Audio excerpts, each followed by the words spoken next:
Tim wasn't necessarily a loner. He's remembered as being kind of an outgoing kid. And I never saw Tim get mad my whole life. A real soldier, but very quiet, somewhat introverted. He was the type of person who drifted from town to town. He saw gun ownership as a symbol of liberty. He actually had the standard American values that most Americans indeed believe, that government and country are two separate things, that you can love your country and hate your government.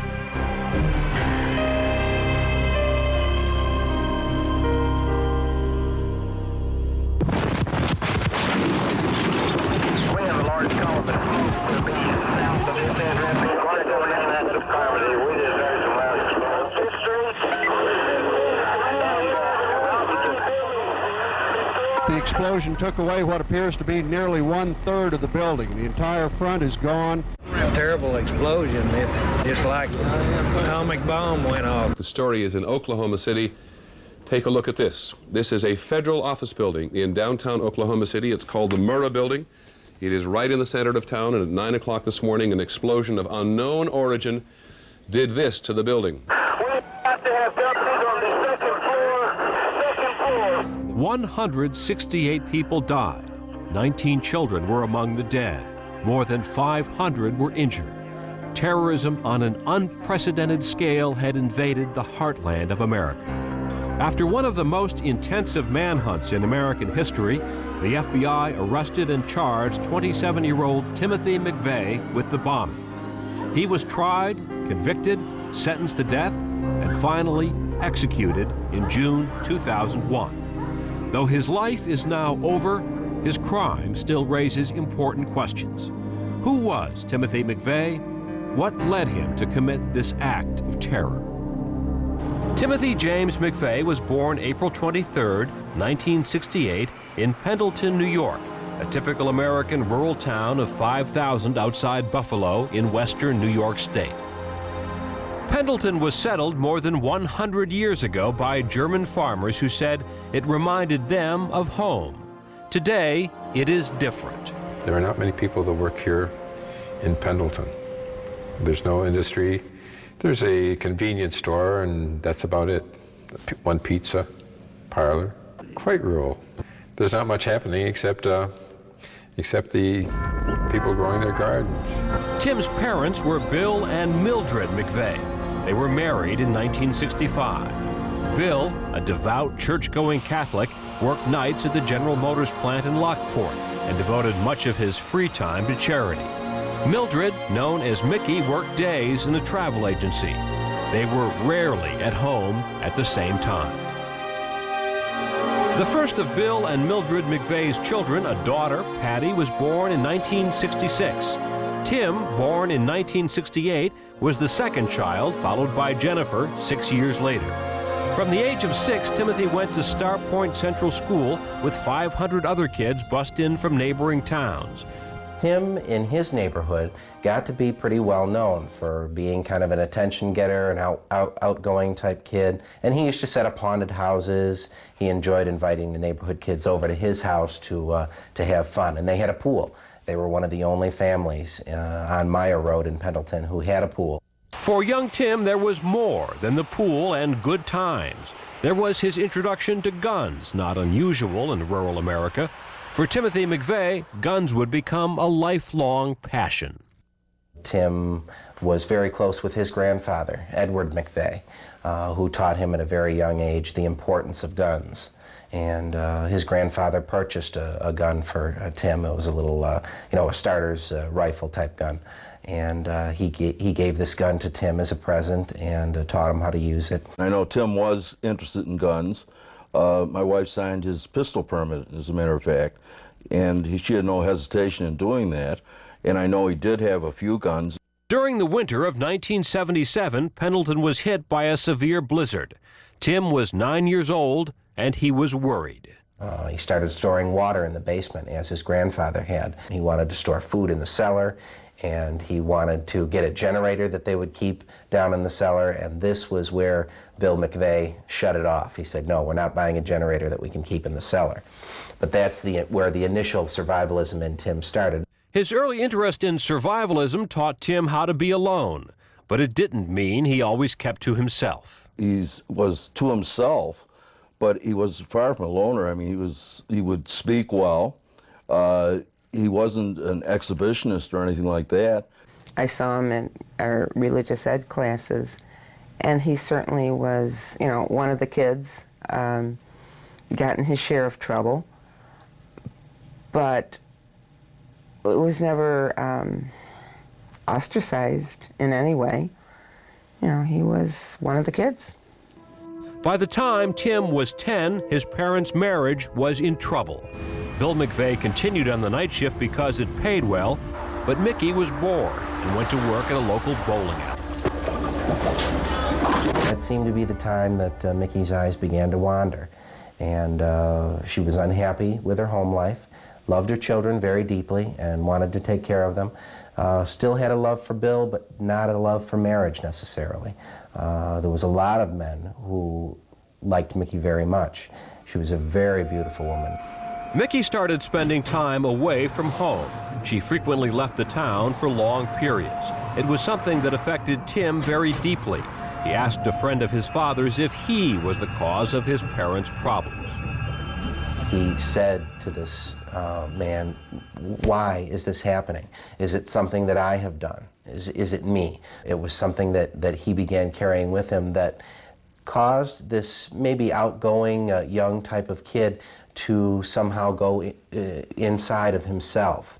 And Tim stopped talking about his family. I have no idea why she left. I mean, she was a pretty girl, and she was good to the family, and Bill, I think, is a perfect husband. But again, behind closed doors, I have no idea what goes in. When Timothy was 16, Mickey left Bill McVeigh and Pendleton for good. She moved to Florida with her daughters. Tim decided to stay with his father. Tim didn't seem to change an awful lot because he was fortunate that he went to the same school, lived in the same house, had the same friends, and it seems to me he was on the track team and, you know, kept up pretty much the same schedule day after day. Dad worked in the same place, and, you know, his life didn't change an awful lot. Though his two sisters and mother were gone, not much else was different for Timothy McVeigh.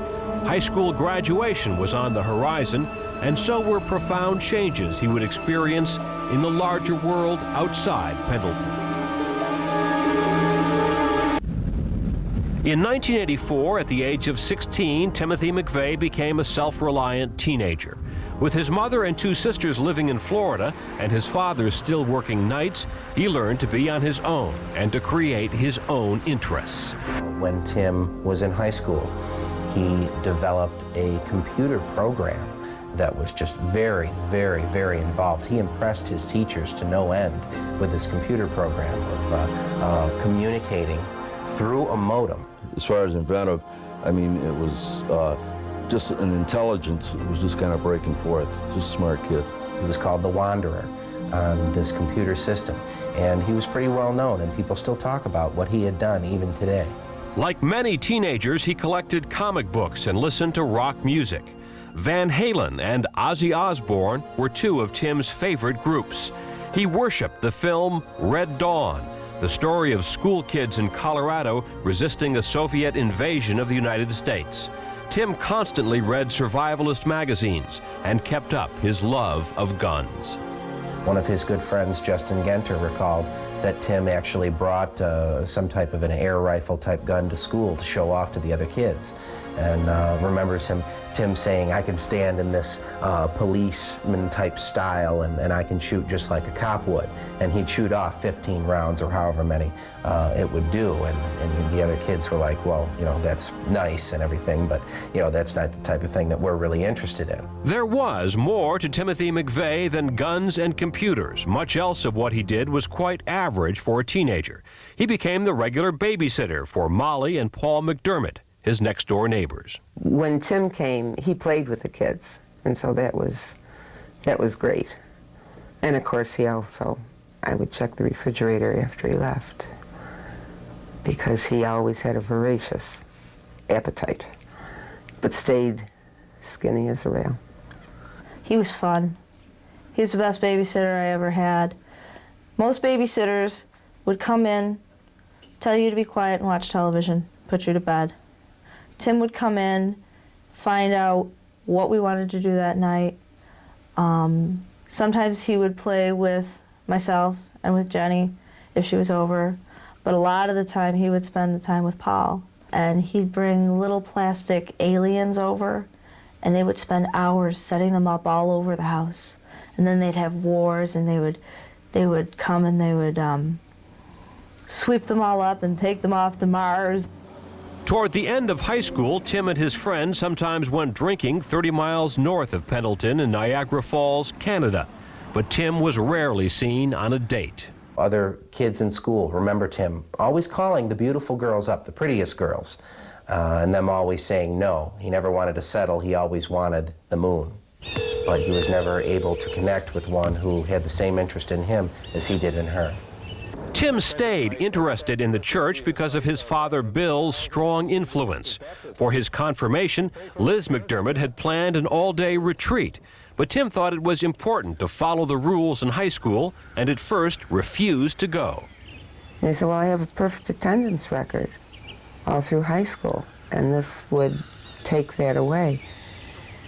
And I talked to the superintendent at the time, and he was not marked absent, and he got his perfect attendance.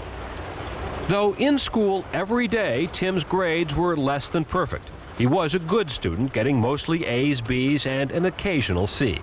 He was not an honors student, but he spent time with the honors kids because they recognized that he was as smart as they were. So he was a social, outgoing type guy, but very quiet and introverted when it came to family matters.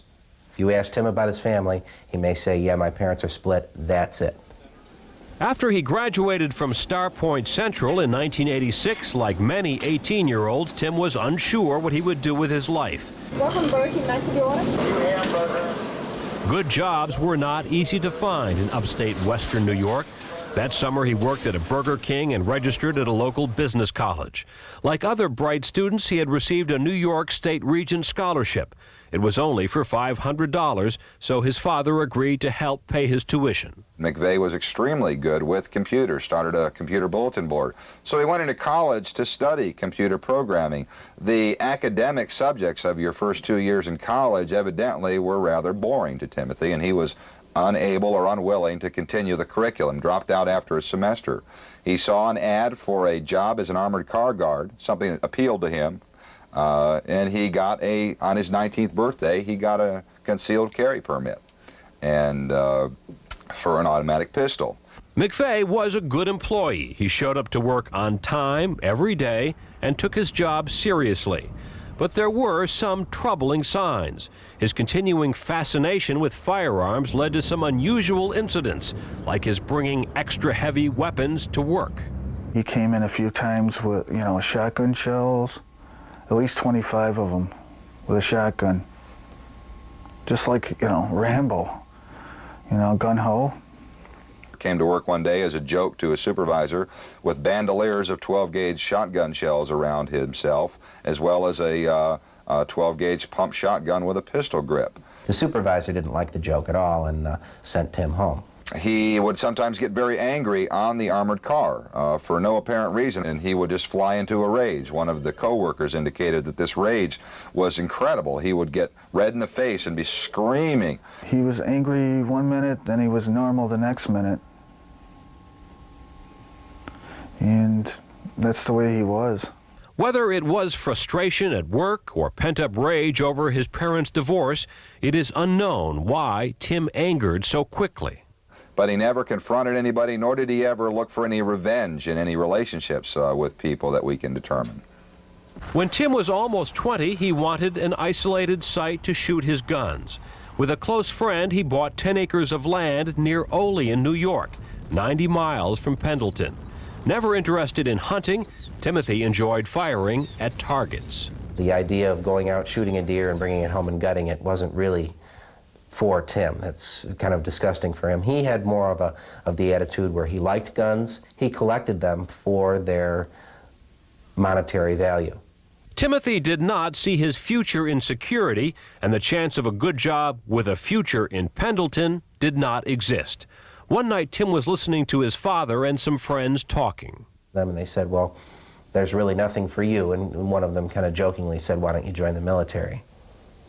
Tim took that very seriously. He told his father, Dad, I'm joining the Army. His father said when, and his son told him tomorrow. It was a surprise to everybody in Mr. McVeigh's hometown. On May 30th, 1988, 6 days after enlisting, Tim was in Fort Benning, Georgia to start basic training. On the same day, a farmer named Terry Nichols arrived from Michigan and was placed in McVeigh's unit. Nichols was 12 years older than Tim. They became fast friends, and their paths would cross many times over the next 7 years. Immediately, Timothy McVeigh found a home in the Army. He was a perfect soldier. I mean, he was someone who was very dedicated, very committed. I mean, they sort of used to look at him sort of askance because he used to make sure that it was, spit and polish beyond everybody else. He was pretty young to be a sergeant. He was one of the first guys to get promoted in the unit to sergeant. Not many people had a problem with that because we all figured he pretty much earned it. He was somebody who read manuals on tanks and guns and weapons from front to back constantly. Just a real soldier, so to speak, during that period. But very quiet, somewhat introverted. He didn't have a whole lot of friends. We would go out drinking and partying and trying to have a good time. And he never was a part of that. When soldiers in his unit drank too much in nearby Junction City, McVeigh would drive them from the bar to the barracks, but for a price. I never saw him spending money hardly. He would loan guys in the unit, maybe $15 in 1 week, and next week after payday, you'd have to pay him $20 or $25. But it was a straight-up deal. People knew if you went to him that he's going to loan you a certain amount of money, but he expected something in return. More importantly, as a soldier and their sergeant, his men trusted him. He was the type of person who, if you were in a hole with somebody, you would want to be there with Tim because you could bet that Tim was going to be the person who would come out alive, and you just might too if you were along with him. He is a self-described survivalist. He would talked about a certain shelter or a bunker and having weapons in there and guns in there, a place to go in case perhaps the apocalypse hit or something like that, that he would have a place to go and survive. He attended gun shows every now and then, and where you would find different publications about how possibly one day America was going to take the right to own arms away from the people. He seemed to was afraid the government may take his guns away, may infringe upon his rights as a gun owner. He had a distrust of the government, definitely, at that time. I never sensed in any way at that time that he had a hatred for the government at all. During his stay at Fort Riley, Kansas, McVeigh had been selected to try out for the Special Forces, the exclusive Green Berets, his dream assignment in the military.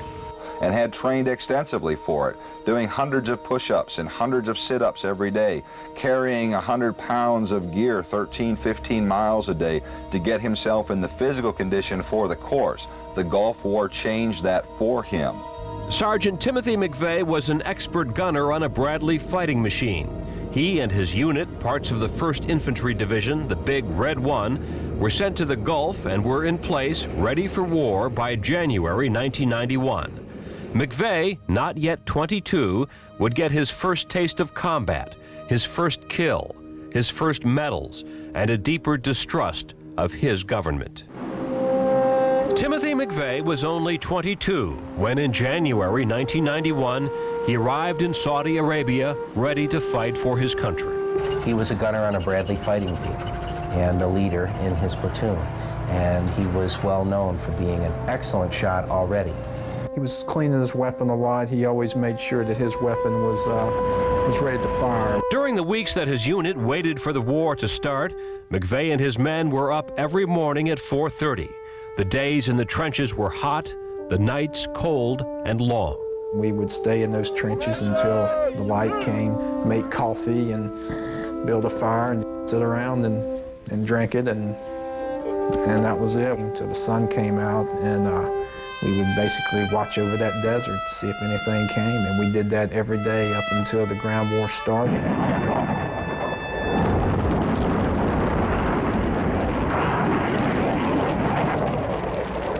After sitting on the border of Kuwait for almost 6 weeks, once the ground war finally started, McVeigh's unit was quickly in the thick of the action. McVeigh had been trained to kill on sight and wasted no time pulling the trigger. With the Bradley vehicle that he was on, he took a shot at one man, alone, standing in the desert, and actually blew the guy's head right off.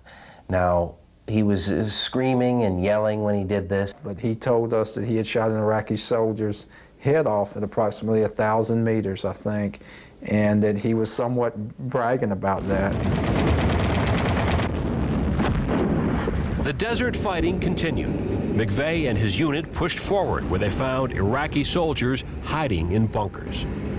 They basically gave a few warning shots telling these soldiers to come out of hiding, and some did, some didn't, and those who didn't were buried alive by the unit that he was with. McVeigh's unit took over 650 ground casualties the first day that they went across the Iraqi border. They incurred a great deal of death and destruction. Actually seeing people die on the killing fields because of what he was doing was something that affected him very deeply.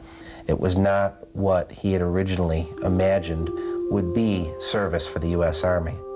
Sergeant Timothy McVeigh was awarded the Bronze Star for Valor and the Combat Infantry Badge for his part in the fighting. When the war ended, his unit was part of the security force assigned to guard General Norman Schwarzkopf in Saudi Arabia. Suddenly, he was told to return to the United States.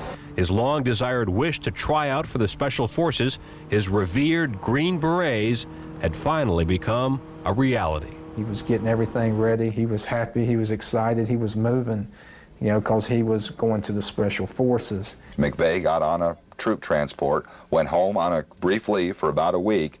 After arriving in Fort Riley, Kansas, McVeigh's first stop was his favorite restaurant, the Rock House Tavern. He still had his clothes he wore from Saudi, you know, he still had sand on him. And he told me, he said, I just got off the plane, and he said, all I could think about was your food, your breakfast and your burgers, and he said he'd help me make it through that over there. 1 week later, Sergeant Timothy McVeigh was at Fort Bragg, North Carolina, undergoing the strenuous Special Forces tryout. But he was not the soldier he had been before the war in the Gulf. After living in the desert for 4 months, he was physically drained, particularly the desert conditions. His equipment was wore out. One of the tests was for him to carry a 45-pound sack with him on a long journey. He was wearing new boots, his ankles were aching, his body and mind were physically out of shape. His feet were blistered, his ankle was sprained. At that point, McVeigh knew he could not pass the physically grueling Special Forces tests. It was the most devastating thing that had ever happened to him.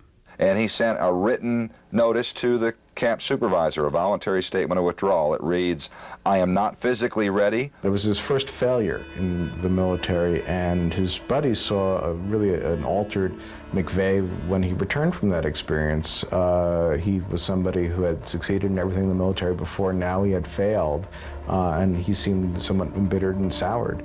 After washing out of the Green Berets, McVeigh returned to his old Army base in Fort Riley, Kansas. He was restless and moved off base, but could not settle in any one place for long. He read and reread the Turner Diaries, a book he discovered in survivalist magazines. The Turner Diaries is this novel about race war in America, where this group of white supremacists basically take over the country, take blacks and Jews and people that are married and mix marriages, hang them up from the lamppost. I mean, just this really apocalyptic novel. Timothy McVeigh loved it. He became more and more angry with the government and thought that this fictional book could somehow become a reality, some type of Orwellian prediction. And he read this book more and more often. McVeigh carefully read the newspapers and became angry over what he considered unwarranted arrests, many gun and drug related, that were made by the federal government. He was someone who increasingly read and spent time with conspiracy-oriented, right-wing type books. McVeigh still collected guns, and he would sit in his room and clean them in his spare time. He was becoming more of a loner every day. Then, to the surprise of everyone, on December 31st, 1991, he took an early discharge from the Army and went home. Many were puzzled by his decision to abandon what had appeared to be a promising career. By all accounts, he went back home as a 23-year-old war hero and led a fairly normal and ordinary life. Got a full-time job, dated a couple girls up there, and worked as a supervisor at the security company. He stayed in Lockport for a while. He wrote a couple letters to the Union Sun and Journal, the local newspaper, detailing how unhappy he was with certain government laws, certain practices he had seen going on in the government. About a year after getting back, he just started to drift. He wanted to go out west. He was drawn to the desert from the Desert War experience. So the teenager who called himself the Wanderer on his computer became a drifter, never staying in one place long enough to put down roots. He would link up with his old Army buddy Terry Nichols, steeping himself in anti-government philosophy, visiting gun shows, and flirting with the newly emerging militias. Timothy McVeigh was on a journey that seemed to have no end. In the winter of 1993, 24-year-old Timothy McVeigh left the isolation of Pendleton, New York. He headed west, eventually moving to Kingman, Arizona. Although he was unable to stay in one place for long, he never forgot his years of training in the Army. Tim basically became a lost soldier. He was somebody who still lived by a soldier's rules, still dressed as if he was still in the military, maintained his military haircut. McVeigh visited Michael Fortier, an Army friend from Fort Riley.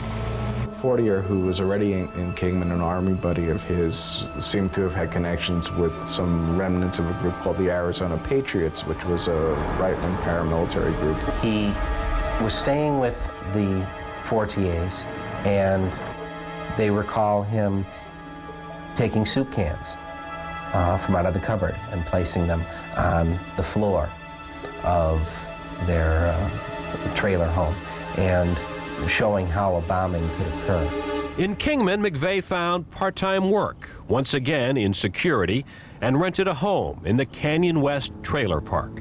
He was an excellent tenant. We cleaned the trailers, but he went in and re-cleaned it. He washed my curtains and accidentally ruined them, so I told him I'd have to take that out of his deposit, and he said, "Oh, that's fine, no problem." He generally had money. Ever since he was in junior high school, Tim was very frugal. He always saved his money and always tried to keep a good stash of money set aside, just like he would set aside food, just in case something happened. He had rifles laying up against the corners of the walls. He didn't have a gun case, so he had his guns laying up against the walls, and you know, 2 or 3 in several corners in the house.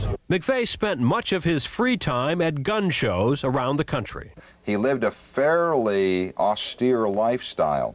If he was traveling, he would pull over and just put out a sleeping bag and camp as opposed to get a hotel room.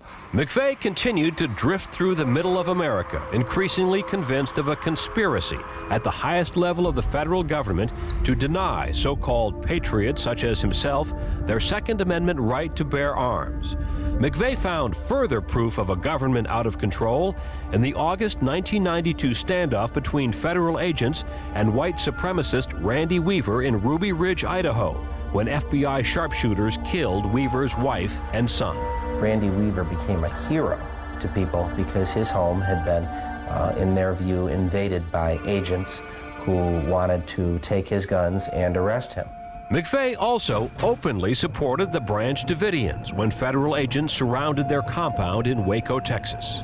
There are surveillance photographs of Timothy James McVeigh in March of 1993 standing outside of the Branch Davidian compound protesting the presence of federal law enforcement and military personnel. On April 19, 1993, federal agents stormed the Branch Davidian compound. When the smoke cleared, 86 men, women, and children were dead. That action by federal agents against what McVeigh considered innocent people confirmed his greatest fears and apocalyptic fantasies, a paranoia stoked by the inflammatory rhetoric of films like Red Dawn and novels like The Turner Diaries. The Davidian compound caught fire. Tim watched it and basically began crying and screaming at the television about what was going on. The raids that had been predicted in the Turner Diaries were coming true. The Turner Diaries had become McVeigh's Bible. When not selling the book at half price, he gave copies away at gun shows.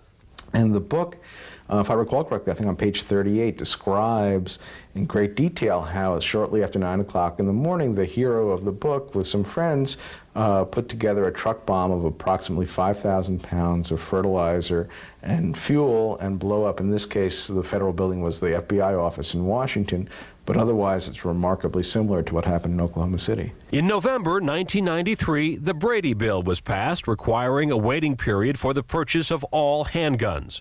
For many on the political fringe, this was a watershed event and the cause of a new wave of panic. Owning a gun was a symbol of liberty. Once the federal government could begin to curtail those rights, what would be next?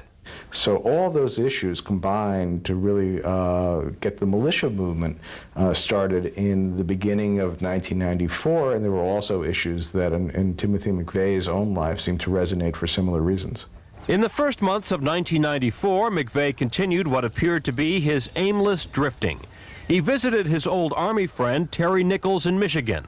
There have been reports that Timothy McVeigh attended a few meetings of the newly formed Michigan Militia and perhaps other militias as well. Mr. McVeigh, first of all, denies that he ever went to any militia meetings. As a soldier, he basically indicated that he was not really particularly impressed with most of the militia organizers that he personally had seen on the gun show circuit or been familiar with their literature. There is no evidence that Mr. McVeigh joined any militias or, for that matter, any other extremist groups. How many meetings he did or did not attend is not, an important thing if he was following the ideology and the basic philosophy of what these types of groups should do. In March 1994, McVeigh went underground and dropped out of sight. Though he never stayed in one place for long, he was occasionally spotted at gun shows in Nevada and Kansas and frequently visited Terry Nichols in Decker, Michigan. In September and October 1994, authorities say that McVeigh and Terry Nichols bought large quantities of ammonium nitrate, an essential ingredient for making homemade bombs. The two men traveled over the back roads and small towns of the Corn Belt until April 14, 1995, when McVeigh moved to the Dreamland Motel in Junction City, Kansas. The young man seemed to be a kind, outgoing person. He was friendly, he didn't take a lot of time up. He came and did go as a regular customer, not like some people who come in are distraught or depressed and I have to pay attention to him. He seemed to be a nice guy, right, like your next door boy. On April 17th, authorities say McVeigh used a fake driver's license to rent a Ryder truck in Junction City, Kansas. On April 18th, he was reportedly seen driving the truck and filling it with gas. A trucker said he saw the truck loaded with sealed blue plastic barrels in the cargo bay. During this time, experts began to pick up the rumblings of anti-government activity from right-wing groups across the country. But we can't use you if you're sniveling and afraid to take back liberty. If the liberty tree is to survive, it has to be watered with the blood of tyrants and with patriots from time to time that it might live. I guess it's time for us to water the tree. The great fear was that April 19th, the second anniversary of the federal raid on the Branch Davidian compound in Waco, Texas, would galvanize the most violent impulses on the extreme right. It was the ideological equivalent of Pearl Harbor. And folks in the movement started talking about this as Militia Day. And it was clear that something was going to happen someplace in the country. At approximately 8:40 in the morning on April 19, 1995, a slow-moving Ryder truck was seen near the Alfred P. Murrah Federal Building in Oklahoma City. At 9 a.m., a tall man was seen hurrying away from the parked truck. At 9:02 a.m., the truck exploded with tremendous force, blowing out 9 floors of the building.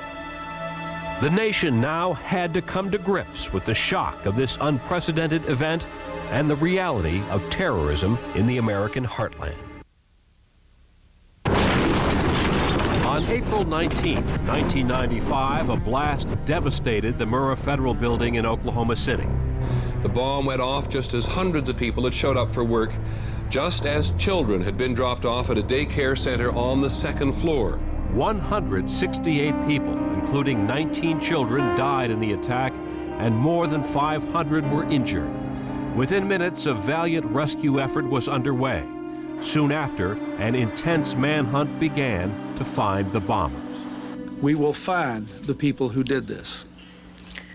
When we do, justice will be swift, certain, and severe.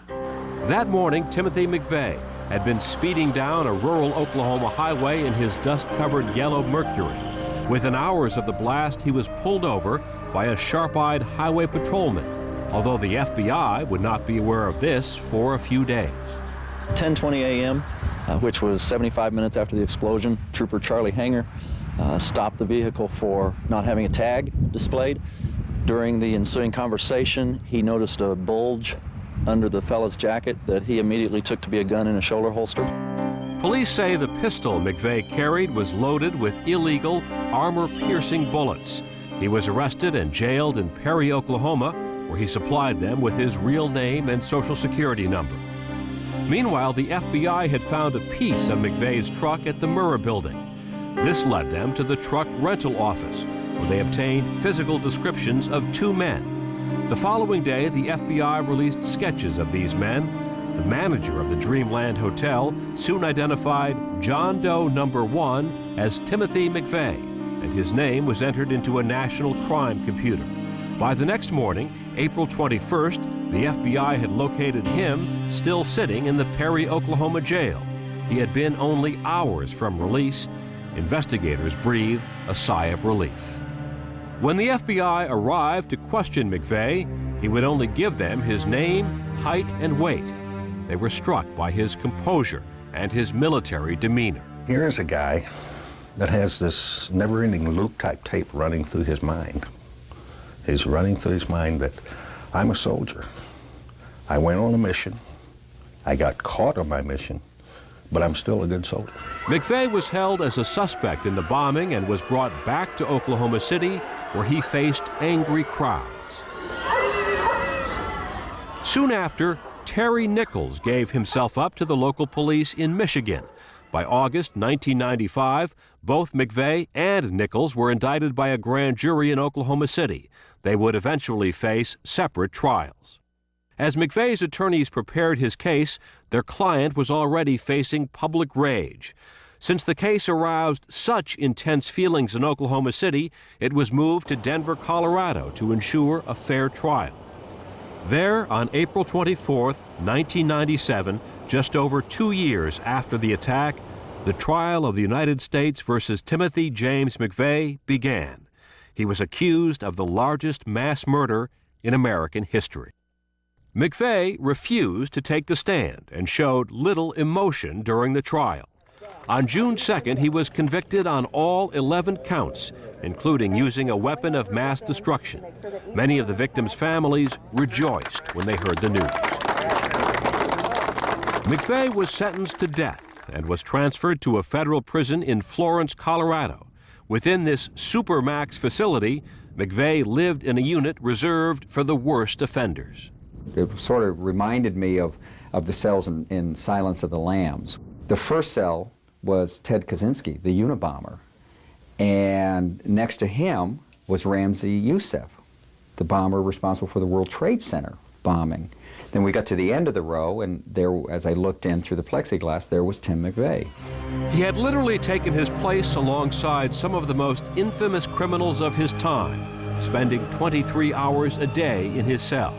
Eventually, he admitted his guilt to 2 reporters from the Buffalo News. He later said he regretted that children had been killed, but never expressed any remorse over his actions. He always claimed the victims were collateral damage. he talks about it in tactical terms as a military man, never in terms of remorse, never in terms of the pain that he caused to all those people in Oklahoma City. In 1999, McVeigh was transferred to death row in the federal penitentiary in Terre Haute, Indiana. He made a few attempts to appeal his conviction, but all failed. Finally, on December 12, 2000, he asked a federal judge to halt any appeals on his behalf and set an execution date. It was set for May 16, 2001. It's a joke to Tim McVeigh. You can't punish him. He sees it as a win-win situation. He's been able to manipulate the media to get his anti-government message out, and he's also getting his ticket out of life, which holds no joy for him. McVeigh prepared to become the first federal prisoner to be put to death since 1963. He even won a decision that prevented the government from performing an autopsy on his body. It seemed McVeigh's story was drawing to a close, but then on May 11, 2001, just 5 days before his execution, U.S. Attorney General John Ashcroft made a startling announcement. The FBI had failed to turn over thousands of pages of evidence to McVeigh's defense attorneys. I have made a decision to postpone the execution of Timothy McVeigh for 1 month. The execution was postponed until June 11th. While the government claimed these documents would not have a significant impact on McVeigh's case, his defense team scrambled to request a stay of execution in light of this new information. We have a lot of work to do.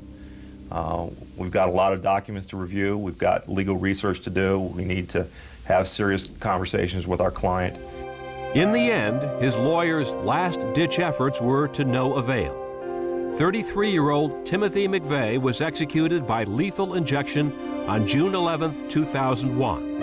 At his request, none of his family members attended the execution. McVeigh was cremated and his ashes scattered. Today in Oklahoma City, the devastated Murrah building is gone. No rubble remains to mark Timothy McVeigh's notorious place in American history. At the site, a memorial now stands, 168 empty chairs, one for every victim, commemorate the innocent lives lost on that one unimaginable day of horror in 1995.